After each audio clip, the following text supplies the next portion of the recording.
নমস্কার, কেমন আছেন সবাই? আশা করি সবাই ভালো আছেন। আজকে মাংস একটু বানাবো। তো ২ দিন ধরে খুব নিরামিষ খেয়ে যাচ্ছি। তো ভাবছি যে একটু মানে মাছ, মাংস আর ডিমটা মানে কন্টিনিউ হতেই থাকে। ডিমটা তো থাকেই সবসময়। তো আজকে ভাবছি একটু মাংস করব আলু দিয়ে আর এই টমেটো এইসব দিয়ে আর কি। তো মাংসতে তো আলু জানেনই, বাঙালিদের সব কিছুতেই মানে আলু ছাড়া হবে না। সব কিছুতেই আলু দিই।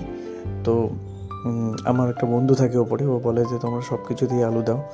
তো শুধু খালি মাংসটা কষিয়ে ওরা খায়, মানে মশলা দিয়ে আর কিছু দেয় না। তো যখন ওদেরকে আলু দিয়ে খাওয়ানো শিখিয়েছি, এখন যখনই মাংস করি ও বলবি আমাকে একটু দেবে। তো অ্যাকচুয়ালি মাংসটাও আজকে ও এনেছিল। তো আমি আলু, এগুলো পেঁয়াজ, কাঁচা লঙ্কা আর টমেটো এসব সব কিছু পরিষ্কার করে নিলাম। আলুটা একটু বেশি হয়ে গেল, মানে বড় বড় আলু দুটো দিয়েছিলাম। তো থাক, কিছু হবে না। এটা মানে নতুন আলু বেরিয়েছে শীতের দিনে, তো খেতে ভালোই লাগে। তো আমি সব কিছু এগুলো পরিষ্কার করে নিলাম।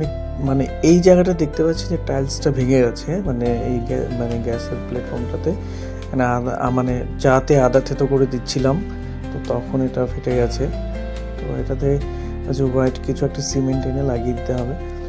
তো আমি যেরকম আমার পাটা আছে, মানে পাটাতে মানে বেটে দেওয়া যায়, বাট আমি কী করছি, মানে পুরোটা মানে বাটাবাটি সিস্টেমটা মানে একটু ঝামেলা। আর সে আবার পাটা উপরে উঠিয়ে ধুয়ে মুছে নিতে, আবার ওরা অ্যাকচুয়ালি পারিও না ভালো করে। তো আমি মিক্সিতে সমস্ত কিছু, মানে টমেটো, মানে কাঁচা লঙ্কা, পেঁয়াজ, রসুন, মানে সমস্ত কিছু দিয়ে পুরো পেস্টটা বানিয়ে নিয়েছি। আর কড়াইতে আমি, সেই কালো কড়াই আমার, তো সেই কালো কড়াইতে আমি তেল দিয়ে এখানে একটু গরম মশলা ফোড়ন দিয়েছি। গরম মশলা, এলাচ, মানে লং, এই দিয়ে নাড়াচাড়া করে তেলটা গরম হয়ে ফোড়নটা দিয়ে তারপরে একটু মানে গন্ধ হয়, মানে তেলটা দিয়ে খুব সুন্দর। তার জন্য এটা মানে আমার এক বন্ধু শিখিয়ে দিল।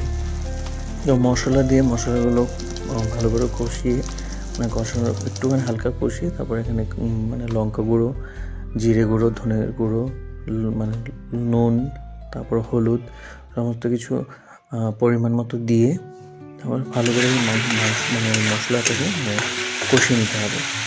কষিয়ে তারপর দিয়ে মাংস আর আলুটা, অনেকে আলুটা আগে ভেজে নেয়, আমি পছন্দ করি না ওরকম, মানে সেই মানে আলু, নতুন আলু যেহেতু গলেই যাবে। তো এভাবে কোনো জল টল না দিয়ে এভাবে মাংসটা পুরো মানে কড়াইতে ম্যারিনেট টাইপ করে এটা ঢেকে দিলাম। ঢেকে দেওয়ার পরে ওটা সিদ্ধ হতে থাকবে হালকা। আমার চোখ জ্বলে যাচ্ছে, এই জন্য আমি চোখটা মুছলাম। মানে এত পেঁয়াজের, মানে ওটা যখন খুলেছি মিক্সিটা, তখন পুরো ঝক আসছিলো। তো এই দেখুন, এই মাংসটার মধ্যে জল মানে সে মাংসরই জল, ওটা ওখানে আলাদা কিছু জল দিইনি। তো একটু ধনেপাতা কুচি করে রাখলাম, তো নামানোর সময় দেবো। তো এটা আমি ভালো করে ওই জলটা দিয়ে পুরো আবার কষাচ্ছি। তো কষিয়ে যখন জলটা একদম পুরো শুকিয়ে যাবে, তখন হালকা তেল ছাড়বে। তো তেলটা যখন ছাড়বে, তখন মাংসটা আরেকটু ভাজবো ওই তেল, মানে আর এক্সট্রা আর কিছু দেবো না। তো ভালো করে মোটামুটি ভাজা হয়ে গেছে, আরেকটু ভাজবো। তো ভেজে মানে একটু পুরো কালো কালো হয়ে যাবে, ঠিক আছে। তারপর দিয়ে মানে আলুটা মোটামুটি মানে হাফ সেদ্ধ হয়ে গেছে, মানে মাংস তো হয়েই গেছে, মানে তো এখন ভালো করে কষিয়ে ভাজা হয়ে গেছে। একটু ভাজা নামিয়ে রাখলাম, একটু ভাজা মাংস খাবো, আর এক কড়া জল দিয়ে নিলাম।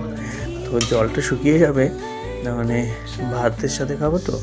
তো অর্ধেক নামিয়ে রেখেছি, আর অর্ধেক এই হয়েছে ফাইনাল লুকস। তো কেমন লাগলো বন্ধুরা বলবেন ব্লগটা।